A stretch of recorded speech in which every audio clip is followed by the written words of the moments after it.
Lockdown का आज 18वां दिन है और मॉर्निंग जी में सबसे पहले आपको इस वक्त की अपडेट हम बताएंगे। हर वो जानकारी आपको बताएंगे जो इस वक्त बहुत महत्वपूर्ण है और आज हर कोई यही तो जानना चाहता है कि लॉकडाउन बढ़ेगा या नहीं बढ़ेगा, बढ़ेगा तो कब तक। लॉकडाउन से जुड़े हर सवाल का जवाब हम आपको जरूर देंगे।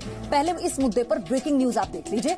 लॉकडाउन बढ़ाने को लेकर आज प्रधानमंत्री मोदी मुख्यमंत्रियों के साथ करेंगे वीडियो कॉन्फ्रेंसिंग से चर्चा। और आपको बता दें जो बैठक है बहुत महत्वपूर्ण मानी जा रही है क्योंकि कई अहम फैसले इसमें लिए जा सकते हैं।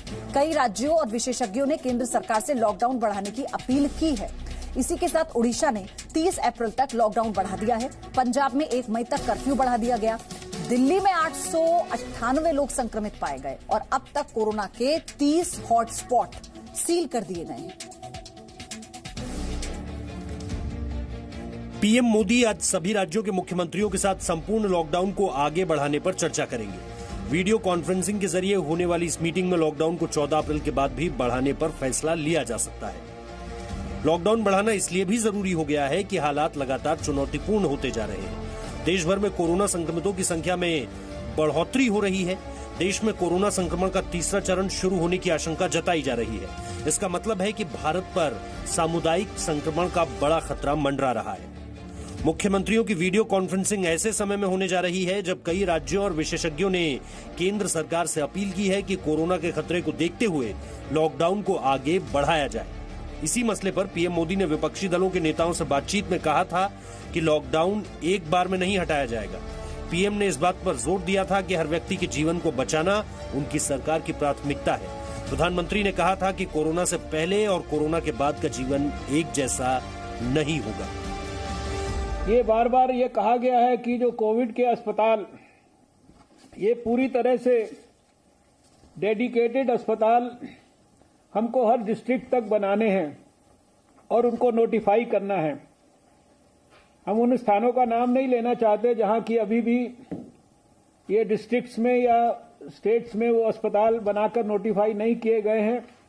उनको हम जितना जल्दी कर लेंगे उतना अच्छा रहेगा। राज्य सरकारों के अलावा कई विशेषज्ञों ने भी केंद्र को लॉकडाउन बढ़ाने का सुझाव दिया है।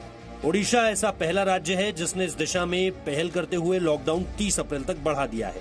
इससे पहले तेलंगाना और उत्तर प्रदेश भी पीएम से लॉकडाउन बढ़ाने की अपील कर चुके हैं। राजस्थान की गहलोत सरकार ने भी कहा था कि लॉकडाउन एकदम से नहीं हटाया जाना चाहिए।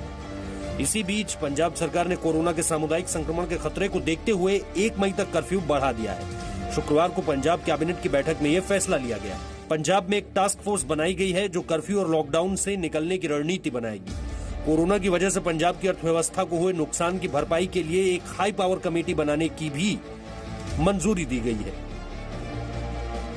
जो फैसला करें हम लॉकडाउन का, हम करें या गवर्नमेंट ऑफ इंडिया करे, जो भी करे, जहां तक किसानों की बात है, किसानों ने तो कटाई करनी है अपनी, और किसानों को हम ओपन सबको हमने कह दिया, अपने इक्विपमेंट उन्होंने ठीक कर लिए, कंबाइन ठीक कर ली, ट्रैक्टर्स कर ली, वो तो कुछ दिनों से हमने उनको परमिशन दी हुई है। हमारी टारगेट डेट है 31 मई तक हमने सब कुछ उठा लेनी है फसल। लॉकडाउन लागू होने के बाद ये दूसरा मौका है जब प्रधानमंत्री कोरोना को लेकर मुख्यमंत्रियों से वीडियो कॉन्फ्रेंसिंग के जरिए संवाद करेंगे। इससे पहले 2 अप्रैल को मुख्यमंत्रियों के साथ मीटिंग में पीएम मोदी ने लॉकडाउन से चरणबद्ध तरीके से बाहर आने के बारे में सुझाव मांगे थे।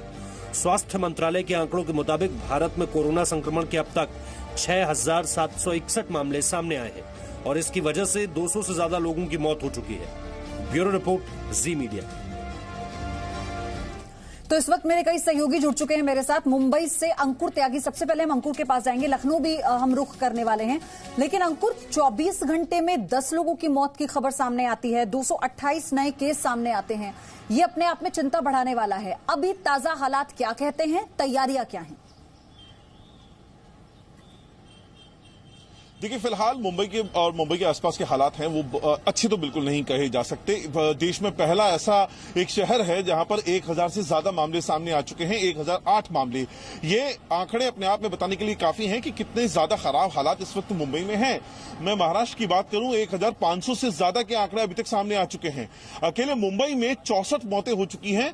तो ये आंकड़े वो हैं जो आपको बता रहे हैं कि मुंबई और मुंबई के आसपास के इलाकों में सब कुछ ठीक नहीं चल रहा है। सिर्फ मुंबई की बात छोड़ दीजिए, आप पुणे चली जाइए, पिंपरी चिंचवाड़ चली जाइए, नागपुर चली जाइए, आंकड़ा लगातार बढ़ रहा है। मैं पिछले 24 घंटों की बात करूं, अगर इसमें 210 नए मामले सामने आए हैं। हालात ये हैं, और अब इसी का नतीजा है कि मुंबई में अलग अलग कई सारी अलग अलग छोटे छोटे इलाकों में जो सब्जियां बिका करती थी रोज के 3 घंटे के हिसाब से, अब आने वाले 4 से 5 दिन उन पर भी रोक लगा दी गई है। ये एक बहुत बड़ी चीज हुई है। दूसरा, मुंबई में अगर आप बिना मास्क के निकले तो आपके खिलाफ सख्त कार्रवाई की जाएगी, आपके खिलाफ पुलिस की कार्रवाई की जा सकती है। ये एक नया आदेश निकाला गया है। तो अब अपनी तरफ से जो लॉकडाउन है उसको और ज्यादा, धारावी में लगातार मामले बढ़ना तो बहुत बड़ा चैलेंज भी हो गया है। वहां पर क्या कुछ स्पेसिफिकली किया जा रहा है, कैसे इंतजाम है वहां? फिलहाल 2 तरीके से धारावी की इस प्रॉब्लम को सॉल्यूशन निकाला जा रहा है, या मैं कहूं डैमेज कंट्रोल किया जा रहा है।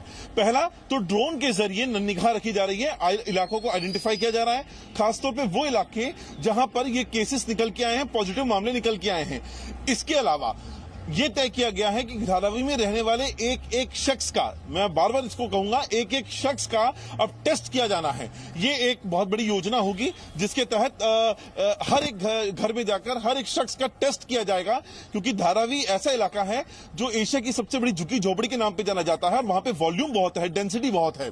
हमने इससे पहले देखा था वर्ली इलाके में, वर्ली इलाके में महज 3 दिनों के अंदर 48,000 लोगों का सर्वे किया गया था। जो लोग सस्पेक्टेड पाए गए थे उनको होम क्वारंटाइन का ठप्पा लगाया गया था, उनकी जांच की गई थी।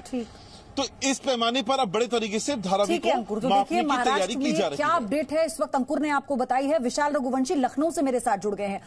विशाल, यूपी में बढ़ते मामले और कई इलाकों को हॉटस्पॉट मानकर सील कर देना, आगे की योजना क्या है?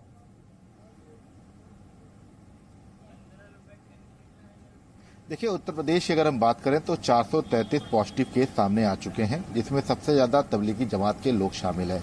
हालांकि यूपी सरकार को एक बड़ी कामयाबी ये हासिल हुई है कि तबलीगी जमात के ज्यादातर लोगों को आइडेंटिफाई कर लिया गया था और उनकी जो जांच है वो करा दी गई है, जिसमें ज्यादातर लोगों को जो है कोरोना पॉजिटिव पाया गया है। और उसके बाद फिलहाल जो लोग जिनका टेस्ट अभी बाकी है उनको क्वारंटाइन करने के लिए बाकायदा उनको सेंटर्स ले गए हैं। चूंकि यूपी में ये अनिवार्य कर दिया गया है कि अगर आप घर से निकलेंगे तो मास्क लगा के ही निकलेंगे, अगर आप मास्क नहीं लगाते हैं तो आपके खिलाफ कार्रवाई की जाएगी। इसके साथ साथ यूपी के जो 15 जिले हैं जहां पर 6 से ज्यादा केसेस जिस इलाके से निकले हैं, उन इलाकों को हॉटस्पॉट जो है चिन्हित किया गया है और उनको पूरी तरह से सील कर दिया गया है। ये 15 तारीख तक का ये अपडेट रहेगा, लेकिन ये माना जा रहा है कि उत्तर प्रदेश में लॉकडाउन बढ़ेगा और इसको लेकर यूपी सरकार ने अपनी तैयारी कर ली है। क्योंकि यूपी सरकार ने ये साफ तौर पे भी कहा था, पहले भी संकेत दिए थे कि अगर एक भी केस रहता है तो वो लॉकडाउन नहीं खोलेंगे, इसके पक्षधार में नहीं है। और आज चूंकि वीडियो कॉन्फ्रेंसिंग होनी है तो ऐसे में उत्तर प्रदेश के हालातों से वो वाकिफ कराएंगे प्रधानमंत्री को। और चूंकि देश का सबसे बड़ा सूबा है,